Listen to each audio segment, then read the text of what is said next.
All happy evening. இது Saturday evening எடுத்த vlog. Sunday நான் ஆப்சென்ட் ஆகிட்டேன், அதனால் இன்றைக்கி போஸ்ட் பண்ணுறேன். சாட்டர்டே ஈவினிங் சிது வந்துட்டு விளையாடுறதுக்கு யாருமே இல்லாதால அவருக்கு ரொம்ப போரிங்காக இருந்தது போல். அதனால் அவர் என்னையே சுற்றி வந்துட்டு இருந்தார்.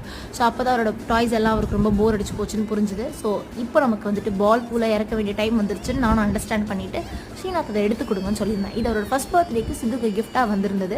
ஸோ அதை இப்போ யூஸ் பண்ணுறது கரெக்டான டைம்னு இறக்க சொன்னேன். அப்போ ஸ்ரீநாத் அப்பயே சொன்னாங்க, தேவையில்லாமல் இப்போ நீ எடுக்கிற இதை ஃபிட்டிங் பண்ணுறதுக்கு எனக்கு டைம் இல்லை, வேண்டாம் அப்படின்னு. நான் சொன்னேன், நானே ஃபிட் பண்ணிவிடுவேன், எனக்கு எதுக்கு நீ உங்கள் ஹெல்ப் தேவை, நானே பார்த்துக்குவேன், உங்களை டிஸ்டர்பே பண்ணாமல் நான் பண்ணிவிடுவேன் பாருங்க அப்படின்னு சொல்லிட்டு பக்கமாக டைலாக் பேசிட்டு வந்து ஒரு 45 மினிட்ஸ் ட்ரை பண்ணேன். பட் ஃபிட்டிங் முடியலை. அதுக்கப்புறமா அவங்ககிட்டே ரெக்வஸ்ட் பண்ணேன். ஸ்ரீநாத்தே வந்து ஃபுல்லாக ஃபிட்டிங் பண்ணி கொடுத்தாங்க. அதுக்கப்புறமா சித்துவை என்ட்ரன்ஸ் வழியாக போக சொன்னான். வழக்கம் போல் இவர் என்ட்ரன்ஸ் வழியாக போகாமல் திவான் மேலே சேர் மேலே ஏற ஞாபகத்தில் மேலே ஏறி உள்ள ஜம்ப் பண்ணி குதிச்சுட்டு அந்த பால்ஸ் எல்லாத்தையும் எடுத்து வெளியே போட்டு விளையாட ஆரம்பிச்சார். சரி வெளியே தான் போட்டு விளையாடுற அமைதியாக இருப்பான்னு பார்த்தா உள்ளே வந்து நீ உட்காந்து என் கூட விளையாடுமான்றார். என்ன பண்ணுறது சொல்லுங்கள் நீங்களே.